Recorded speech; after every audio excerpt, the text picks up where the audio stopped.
حضرت ابو عبیدہ نے کہا دھوکہ کھا رہے ہو، ہمارا آقا وہ نہیں ہے جو اونٹنی کے اوپر سوار ہے، ہمارا آقا وہ ہے جو لگام تھامے آگے آگے چل رہا ہے۔ حضرت عمر رضی اللہ تعالیٰ عنہ کو آگے بڑھ کے جابیہ کے مقام پہ حضرت ابو عبیدہ بن جراح نے استقبال کیا، تو حضرت عمر آگے بڑھے اور انہوں نے آگے بڑھ کر کے حضرت ابو عبیدہ کے دونوں کندھوں پہ ہاتھ رکھا، اور سنو حضرت عمر نے کیا کہا لا الہ الا اللہ انا کنا اذل قوم فاعزنا اللہ بالاسلام، کہا کہ لا الہ الا اللہ، اے ابو عبیدہ بن جراح، ہم ایک ذلیل قوم تھے اور اللہ نے ہمیں اسلام کی وجہ سے عزت عطا کی ہے، اور میں تمہیں ایک تاریخ ساز بات کہنے لگا ہوں، اور وہ یہ ہے کہ جب تک ہم اس عزت والے اسلام کے دامن کو تھامے رہیں گے ہماری عزت قائم رہے گی، اور جب اسلام کے علاوہ کسی اور جگہ سے عزت ڈھونڈیں گے تو رسوا کر کے رکھ دیے جائیں گے۔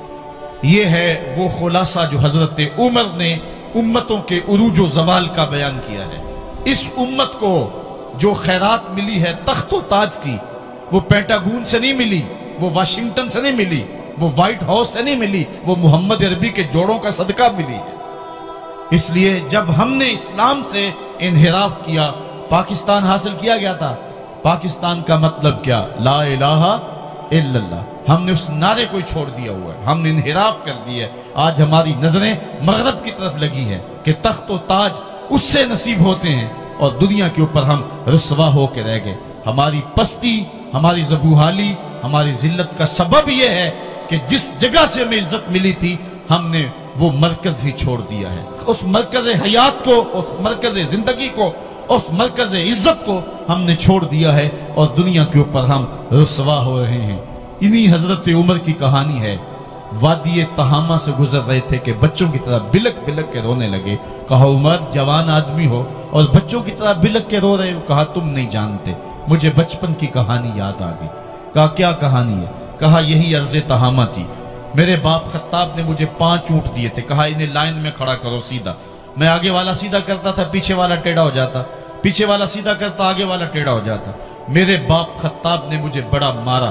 کہا ایک عرب کے بیٹے ہو کہ تم سے 5 اونٹ لائن میں کھڑے نہیں ہوتے؟ کہا ایک زمانہ عمر پہ وہ تھا کہ اس سے 5 اونٹ لائن میں کھڑے نہیں ہوتے تھے، اور آج شرق سے لے کر غرب تک 23 لاکھ مربع میل کی حکمرانی اور انسان بھی لائن میں کھڑے ہیں۔ یہ محمد عربی کے جوڑوں کا صدقہ نہیں ہے تو اور کیا ہے؟ عمر سے تو 5 اونٹ لائن میں کھڑے نہیں ہوتے تھے۔ حضرت عمر رضی اللہ تعالیٰ عنہ جب ایمان لائے تو آپ نے ایک ایک کافر کے گھر کے دروازے پہ کھڑے ہو کے کہا، جب کوئی بھی شخص مسلمان ہوتا تو کفار اس کو مارتے، زود و کوب کرتے، ظلم کرتے، ستم کرتے، گھسیٹتے بازاروں میں، لیکن حضرت عمر ایمان لائے تو ایک ایک شخص کے دروازے پر کھڑے ہو کر کے کہا کہ تم کمزوروں کو مارتے تھے، میں تمہیں بتانے آیا ہوں میں محمد عربی کا نوکر بن گیا ہوں۔ بلکہ آپ نے اعلان کیا جس نے اپنی بیوی کو، بیوہ اور بچوں کو یتیم کروانا ہو اور اپنے ماں باپ کی کمر کو جھکانا ہو وہ عمر کے مقابلے میں آئے۔ اللہ اکبر۔ زنیرہ نامی ایک خاتون تھی، بہت کمزور۔ راوی کہتا ہے کہ اس کی ہڈیوں میں گودا نہیں تھا، عشق رسول تھا، اور اس کا ظالم آقا اس کو مارتا ہے، اور جب مار کے تھک جاتا ہے ادھر سے عمر آ رہے ہیں، یہ اسلام لانے کے پہلے کی کہانی ہے، تو ادھر سے عمر آ رہے ہیں، تو اس نے کہا عمر تم جوان آدمی ہو تو یہ چھوڑتی نہیں ہے اپنے نبی کا نام، ذرا تم آؤ۔ تو عمر کوڑا پکڑ لیتے اسے مارتے ہیں، مارتے مارتے تھک جاتے ہیں تو پانی پینے لگتے ہیں، تو کہتے ہیں مجھے تیرے پہ ترس نہیں آیا لیکن میں ذرا پانی پینے لگا ہوں، اور پھر گلے کے اندر کپ ڈال کر کے کوڑا اس کی رسی کو بل دیتے ہیں، اور اس کی آنکھیں باہر نکل آتی ہیں، اور کہتے ہیں بلا اپنے نبی کو جو تیری آنکھوں کی بینائی واپس کرے۔ اللہ اکبر۔ تو اس نے آسمان کی طرف منہ کر کے کہا مالک میں کبھی بھی آنکھوں کی بینائی نہ مانگتی، لیکن اب تیرے نبی کی عزت کا سوال ہے۔ آنکھوں کی بینائی واپس ہو جاتی ہے۔ زنیرہ کو بڑا مارا۔ آج عمر گلیوں میں آنکھوں میں آنسو ہیں اور عجیب دلے بےتاب ہے، اور کہتے ہیں آؤ بھئی میں حضور کا غلام بن گیا ہوں، تمہیں بتانے آیا ہوں۔ زنیرہ نے موڑ کاٹا تو آگے عمر یہ آواز دے رہے تھے